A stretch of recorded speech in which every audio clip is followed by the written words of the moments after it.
So if you're a racer that, well, you're faster in races than you are in qualifying, that's, well, it could be a challenge. And there are a lot of drivers like you. They're good in a race because there's somebody in front of them they're chasing, there's the rabbit, or there's somebody behind them pushing them and things like that. But there's also, when you've got other cars around you, you've got something to reference.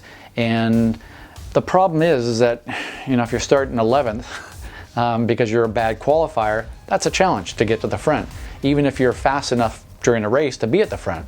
So one of the things you got to work on, obviously, is becoming a better qualifier. And I think really what it comes down to is, the way I look at it is, everything that we do, everything that you do because you're programmed to do so. And sometimes you don't do what you want because you don't have the right programming to do it, or sometimes you access the wrong program, you make a mistake.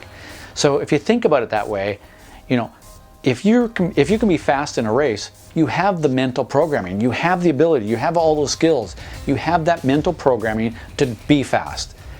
Now you just need to take that race program and play it and trigger it and launch it in qualifying.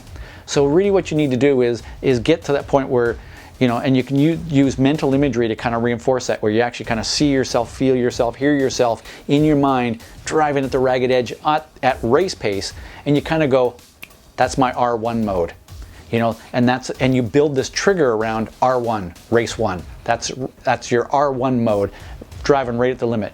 So now you go up for qualifying, and if you've played that R1 mode in your mind over and over and over again, if you go out and qualify and you go, R1, here we go. Now you triggered that. Your brain says, we know that program. And now we go and just trigger that program, and we drive in qualifying the way we drive in the race.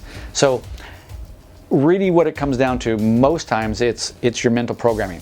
The good news about mental programming, you can build it physically, but you can also build it through mental imagery, or what's typically called visualization. So build the programming of R1 and then go and trigger your R1 mode in qualifying. Then you'll be fast in qualifying, and it's a whole lot easier to win a race if you're starting on the front row than it is back in 11th. So use your programming to be fast qualifier too.